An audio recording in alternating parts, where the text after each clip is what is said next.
So this McLovin got what he deserved, wasn't In it? the beginning, he looks like another loser you'd see get stuffed into a locker. By the end, you realize he is one of the most complex heroes in cinematic history. He's the most famous and memorable characters in Superbad.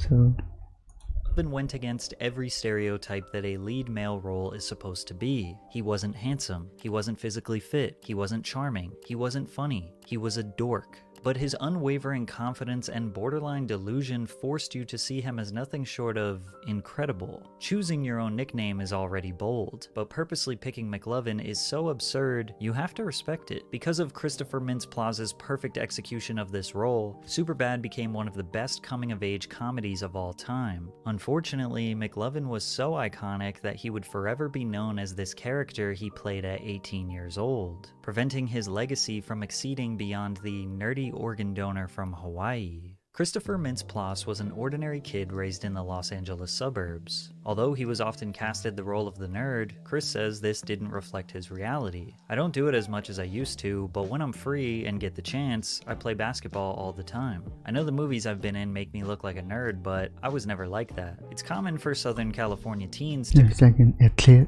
consider acting early on since they are right next to Hollywood. When he got to high school, Chris started attending acting and improv classes and even joined the improv comedy team. During his senior year, he caught wind of a movie audition a few of his acting buddies were trying for and figured he'd casually send in some headshots from his 2006 camera phone. Judd Apatow and Seth Rogen thought Chris had the perfect nerdy look, so they invited him for an audition with the rest of the cast. Hey man, McLovin sounds old, okay? Come on, the chicks are digging it. You kill me? Are you kidding me, dude?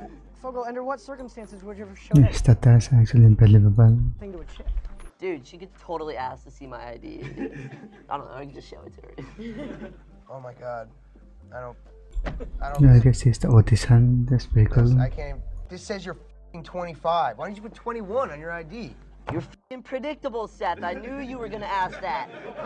Listen, ass face. All right, every day hundreds of kids go into the liquor store with their fake IDs saying they're 21. Just how many 21-year-olds you think there are in this town? It's called strategy, okay?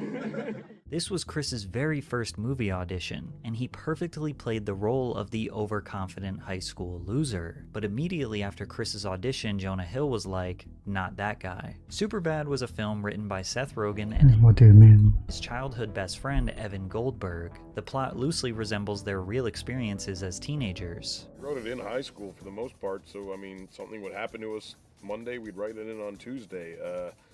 Our whole goal for writing it was to make a very realistic portrayal of our high I guess just keep a diary and that's it. school experience. So there's one part of the That's how you get a movie. movie where Michael Cera is kind of explaining what he did the previous weekend, and then they're shotgunning beers, and then they're at one of their parents' parties, and they go to a strip club, and then Evan pukes all over Seth, and like that night literally happened. Now, what unfolds in Superbad is definitely not realistic. However, the basic idea of the plot resembles an accurate look into the life of Yeah, an you don't get late. Come on. American high schooler in the early 2000s. Seth and Evan are about to graduate and go to different colleges, and they want to make their last summer together memorable. Seth constructs a plan to buy alcohol for a party in order to impress girls they have crushes on. But they have an ulterior motive. They are trying to sleep with these girls so they can lose their virginities before college.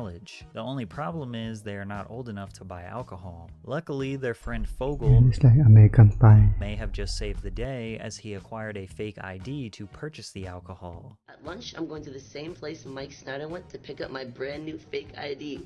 Chica, yeah, fake ID, outside. In the film, Seth and Fogel have some disdain for each other, which was also the case behind the scenes. But before we get into Chris and Jonah's real-life beef, have you ever Googled your name and seen yourself on one of those strange sites that has way too much information about you? I'd rather have that stuff not available to just anyone who's... Thanks, Aura. Seth Rogen remembers the animosity between the I'm two. not that famous for that one. Jonah effing hated him, says Rogen. He was all over Jonah's lines, completely disrespectful of the process, probably due to a lack of experience. Then Jonah said, Chris just immediately shut me down. So combative. I was really annoyed because this guy wouldn't let me say anything. He was, irritated by him. I think he felt that Chris was, kind of getting the better of him comedically. Stopping Jonah, kind of blocking Jonah's, funny jabs. In a feat of writing genius, Rogen realized that Jonah and Chris butting heads made their dialogue so much funnier. I don't like you at all. That's okay, I don't like you. Their constant bickering and insults perfectly represented a typical teenage boy's friendship. Rogen and Goldberg felt that there were no high school movies that were really capturing what teens were experiencing. No teenagers talking about drinking and getting laid, in the foulest terms possible. So we wrote one, basically. Superbad can be credited with popularizing raunchy terms into regular vernacular. It was the first movie to use the term finger fuck, which would go on to be used in rap songs by Tyler the Creator, Lil Wayne, Logic, Migos, and countless others. Really just copying. DTF, or down to fuck, was a catchphrase that Jonah Hill randomly said while he was improvising that ended up becoming a popular slang term. She looked me in the eyes and said, Seth, Mama's making a puby salad and I need some Seth's own dressing. She's DTF. She's Yeah, I feel like there's some F word thrown in there too. P and G. She wants to man. But easily the most iconic word, phrase, or name from the film is McLovin. Seth and Evan said on Reddit that they came up with the name McLovin in the original script that they wrote as 13-year-olds. In the film, the character's name is Fogel, which, as many of you know, is the geek that tries hard to be cool. Gangstas, what's up, guys? But when purchasing his fake ID, he can choose any name he wants. So he decided to pick the most badass name he could think of. It's flawless. Here, dude, check it out. Look. McLovin? Man, why does it say McLovin on it? Well, they let you pick any name you want when you get down there. Fogel's dead set on McLovin being a great name. Combine that with his witty jabs at Seth, and he totally shifted the audience's feelings towards him. I mean, it's up to you, Fogel. This guy's either gonna think, here's another kid with a fake ID, a 25-year-old Hawaiian organ donor. Okay, so what's it gonna be? I am McLovin. McLovin becomes an audience surrogate here. They relate to the feeling of being proud of an idea, but having someone like Seth constantly trying to bring He took the spotlight in this one. him down. McLovin can't even wear a vest without Seth attacking him. Despite the constant hate, McLovin wants to be the boss, the hero, the man they can rely on to get the alcohol for the boys and the girls. But that's not how Seth sees it. Seth treats him like the fall guy. If McLovin gets caught with a fake ID, Seth and Evan won't get in trouble, and they can come up with another plan to win over the girls. I think this is a major reason why his character became so beloved. Despite being treated like crap, all of the stakes of this mission are riding on McLovin. He is taking on multiple different archetypes that are quintessential to the progression of the plot. The cops then arrive at the liquor store and he has to be caught, right? I mean, surely they don't think his real name is McLovin and that this has got to be a fake ID. But no. They think his name is actually cool. They don't view him as a nerd, but rather an interesting organ donor from Hawaii, which sets up the rest of the movie for McLovin to just be unapologetically himself. Hey, did she say we're gonna get to like shoot somebody or something? Oh God, I wish. Nah, it's probably just some lame house party. We'll drop you off after. Is that cool? Yeah, man. Show these f***ers how we roll. And despite him getting caught up with the cops, he still comes through with the alcohol, completing the original mission he set out to accomplish. Even Seth had to admit that McLovin is the man for that. We made it with the booze and everything. We made it. Elvis, I can't believe you still have the liquor. It's awesome. Yeah, man, I told you the idea would work. I fooled those cops. I'm McLovin. Woo! I am McLovin. As if the story couldn't get any better for McLovin, he is the only one out of the three that ends up getting laid. And since he was 17 years old during the film, his mother had to be on set watching her son perform his first sex scene. I got a boner. Oh, that's what? Good. And why not just put the cherry on top? He gets dragged out of the party fighting the cops, which impressed all of his peers, then ends the movie guns blazing. Break yourself, fool!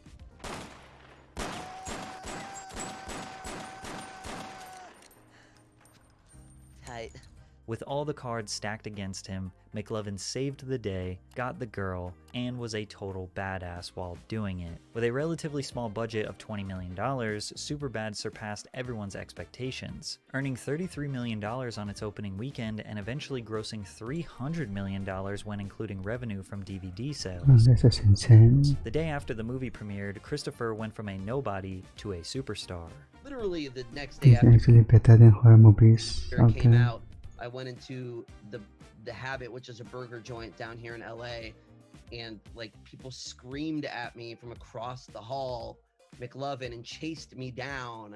which was very alarming at age 18. Yeah. And very surreal and kind of cool. You know, I probably felt like I was the Beatles or something back then. He told People magazine, "It was very alarming for a 17-year-old person. I was trying to figure out who I was as a human being at the time, and then to have millions of people knowing you as McLovin was very intense." Mintz-Plaza's performance earned him a nomination at the MTV Movie Awards for Best Newcomer. Superbad was an instant classic, and McLovin was a McIcon. The hip-hop community loved McLovin. Wiz Khalifa could be credited with being the first rapper to name drop him in his 2007 track Be Easy, where he says, "Yeah, the young and Superbad, you can call me McLovin." He was mentioned in quite possibly the biggest hip-hop collaboration of all time. In the 2009 track Forever, featuring Drake, Kanye West, Lil Wayne, and Eminem, Kanye says, "Superbad chicks giving me McLovin." In Kid Cudi and Ye's collaboration Erase Me, they hired Chris to perform as the drummer in the music video. Ironically, rappers' images are the antithesis of McLovin. They are typically seen as smooth-talking, womanizing, stylish, and all-around cool people. But as hip-hop grew into the most popular genre in the world, countless rappers glorifying McLovin made him this larger-than-life figure. A quick search through Genius and you will find McLovin being referenced in lyrics by just about every rapper you can think of. Chance the Rapper, Lil Pump, Tyga, Logic, 21 Savage, Megan Thee Stallion, Rich the Kid, Migos, the list goes on forever. In a 2009 interview with Jonah Hill, he told MTV that he and Eminem were friends. Eminem says his favorite movie is Superbad, ever, of all time. He said if there was an award for best movie ever, he thinks Superbad should win. He quotes all the scenes to me. A viral YouTube sketch titled "The Truth Behind Trapaholic's Voice" helped certify McLovin in hip-hop even further. Chris is seen delivering some of the most iconic hip-hop vocal drops of all time. "Real trap shit. Trapaholics. We make it look easy. Walk with your boys. Damn, son, where'd you find this?" The video spread like wildfire, and even sparked a little challenge of people trying to recreate their version of the drops. Now, the Trapaholics vocal drops date way back to the early 2000s, but there were some people who genuinely believed Chris was the voice. Even the McLovin fake ID became a recognizable piece of history. In 2021, Blake Griffin wore a pair of basketball shoes designed around the ID, and thousands of replica cards still get sold every month on Amazon. Chris was stamped in pop culture as McLovin. He was a beloved icon, but as you can imagine, this made it very difficult for him to outshine the legacy of that role. Immediately after Superbad, Chris got a ton of visibility from Jimmy Kimmel when he was invited to do a comedic music video sketch that was jam-packed with A-list stars: Matt Damon, Ben Affleck, Robin Williams, Brad Pitt, and McLovin. He quickly secured another nerd role in the comedy film Role Models, alongside Paul Rudd and Seann William Scott, which generated nearly $100 million at the box office. Then followed that up with a tertiary role in Year One that just barely broke even in the box office. But his second most successful primary role was in the 2010 film Kick-Ass, which was about a nerdy high school student who decides to be a superhero even though he has no powers, training, or reason to even be a hero. Chris played the superhero Red Mist. The film was a huge box office hit, earning about $100 million. Throughout the 2010s, he was a go-to tertiary character for comedy films. Pitch Perfect, This Is the End, The To-Do List, Neighbors 1 and Neighbors 2 were all big films that he can be seen in. However, it became clear that Christopher was being typecast in Hollywood, which is essentially when someone plays the same general character in every film. No matter what movie, Chris was always the nerd or the skinny weakling who isn't taken very seriously. And although some of the films were successful, none of them came close to eclipsing the domination of Superbad. Yeah, like the stepler in American Pie, which made every character he portrayed look like a lesser version of McLovin. People didn't even refer to Christopher Mintz-Plasse as his real name. They would say, "Oh, that movie has McLovin in it." I met someone at the Celtics game that's like, "Hey, McLovin." I'm like, "Yeah, what's going on? My name's Chris." And he's just like, "I'm calling you McLovin.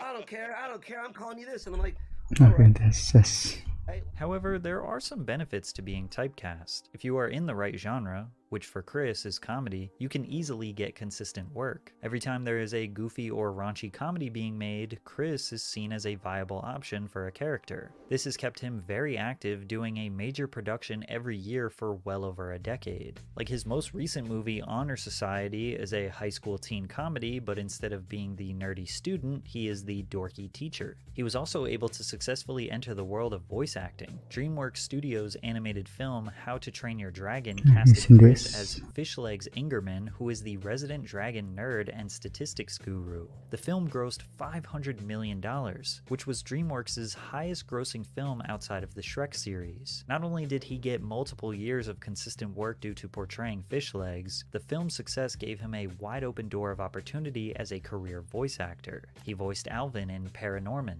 another $100 million success. He voiced King Gristle in DreamWorks' Trolls, a $350 million box office smash. He also earned a lead voice role in Blarkinson, which is a highly rated Comedy Central animated series with a cult fanbase. But the other benefit of being typecast is that roles don't require much prep work. He shows up, performs as the character he always does with small changes, and collects a paycheck. This gives him a lot of free time to hone in on other passions, like music. Ploss invested some of his Superbad earnings in a drum kit to play in his band, the Young Rapscallions. However, after 8 years and only one EP, the band came to an end when the bassist decided to quit, but he didn't give up. Chris started a band with his childhood friends called Main Man. That's a hobby, that's nice. The indie alternative band grew up together in California. They found their sound You can do the hobbies comfortably when you got all the money from Superbad. Combining indie/psychedelic rock with surf and turf funk, which is a common sound from the Southern Cali area. Main Man has released 2 EPs titled Mistaker in 2017 and another in the same year titled Social Security Party.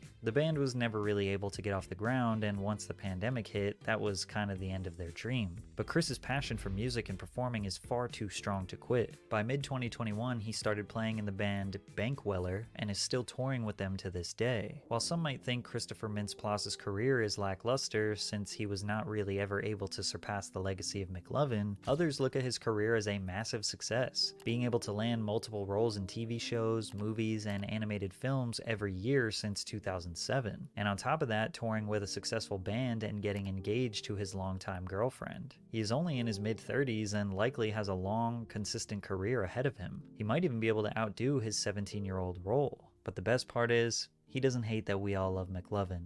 He is honored. I guess I haven't been called McLovin in a year. I kind of miss it now. I kind of, my ego kind of. Don't say that. But now, you know, I take it. I think it's a sense of endearment. Like, it's cool that if I were to walk outside and someone said it, it's cool that they remember it 14 years later and still want to talk about it. Okay, that's the ending, I guess.